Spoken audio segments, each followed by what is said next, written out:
আজকে বানাচ্ছি চিংড়ি পুঁই শাক। চিংড়ি পুঁই শাক একটু অন্যরকম ভাবে বানাবো। তার জন্য এখানে আমি নিয়েছি পুঁই শাক। পুঁই শাকগুলো ভালো করে কেটে কেটে ধুয়ে নিয়েছি। এখানে নিয়েছি কুমড়ো আর আলু। এই আলু আর কুমড়োটাকেও আমি কেটে নিয়েছি। আর এখানে নিয়েছি কাঁঠালের দানা, আর নিয়েছি এখানে আমি রাঙা আলু।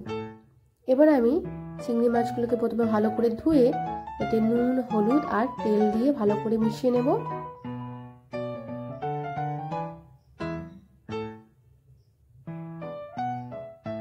আমি এখানে নিয়েছি 1 টেবিল স্পুন নুন, 1 টেবিল স্পুন হলুদ আর 2 টেবিল স্পুন মতো তেল।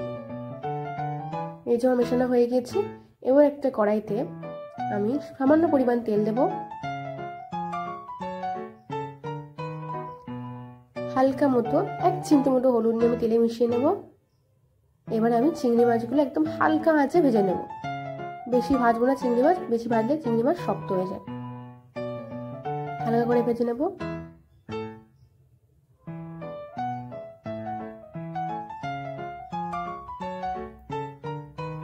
চিংড়ি মাছ ভাজা হয়ে গিয়েছে। আমরা থালায় চিংড়ি মাছগুলোকে তুলে নেব।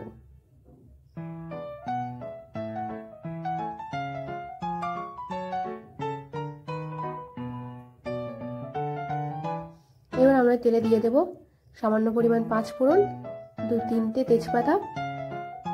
ভালো করে তেলটা গরম করে নেব। এবার দিয়ে দেব কুচিয়ে রাখা পেঁয়াজ।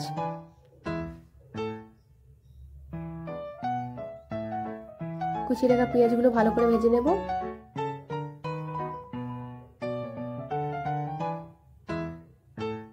এর মধ্যে দিয়ে দেব কেটে রাখা লঙ্কা।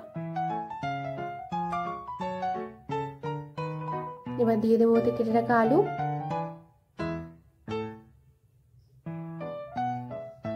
ভালো করে আলুটাকে ভেজে নেব।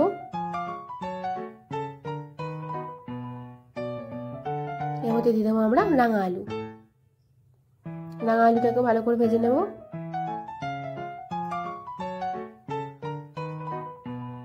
এর মধ্যে দিয়ে দেবো কেটে রাখা কুমড়োগুলো।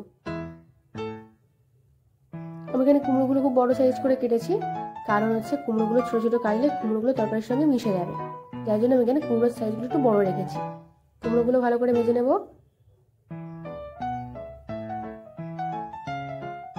এবার দিয়ে দেবো কাঁঠালের দানাগুলো দিয়ে ভালো করে সব সবজিগুলোকে ভালো করে ভেজে নেব।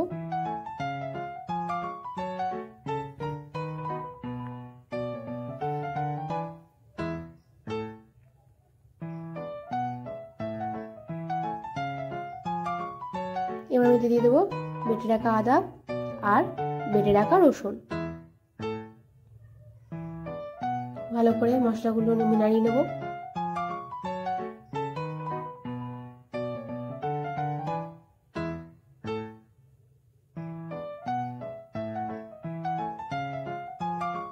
এবার দিয়ে দেবো 1 টেবিল স্পুন জিরে গুঁড়ো, 1/2 টেবিল স্পুন লঙ্কার গুঁড়ো, দিয়ে দেবো 1 টেবিল স্পুন হলুদ আর দিয়ে দেবো 1 টেবিল স্পুন নুন।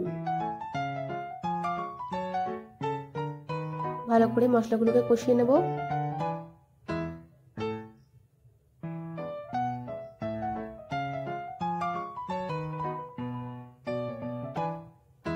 এবার দিয়ে দেবো এতে মুঠো ভর্তি চিনি।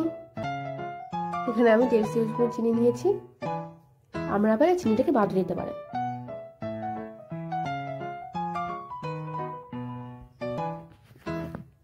ভালো করে মশলাগুলোকে কষিয়ে নেব।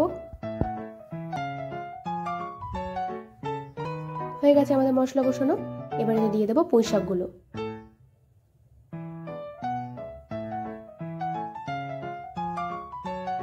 দিয়ে ঢেকে রাখবো। খানিকক্ষণ বাদে ঢাকাটা তুলে হালকা নেড়ে দেব।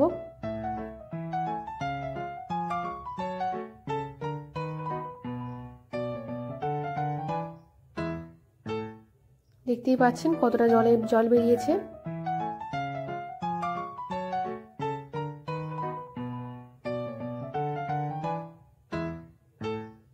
এবারে দিয়ে দেবো আমি বেটে রাখা সর্ষে।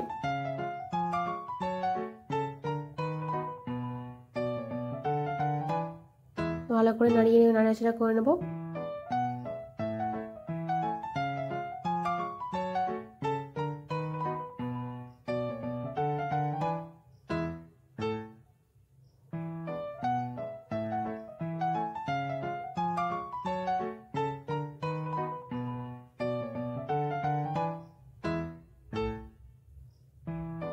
এবার দিয়ে দেবো ভেজে রাখা চিংড়ি মাছগুলো।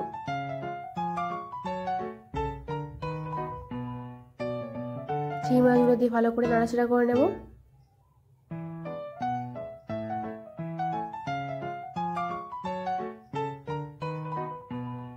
এবার আমরা দিয়ে দেবো এতে পরিমাণ মতো জল।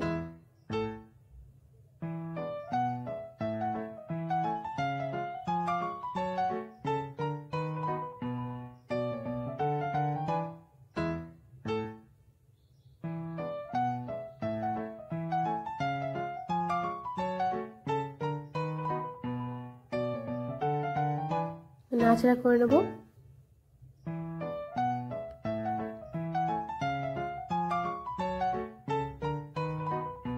জল দিয়ে ঢেকে রাখবো 10 মিনিটের জন্য।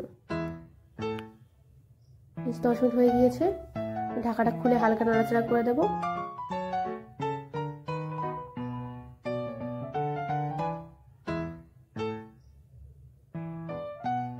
এই জন্য জলটাকে একদম শুকিয়ে নেব।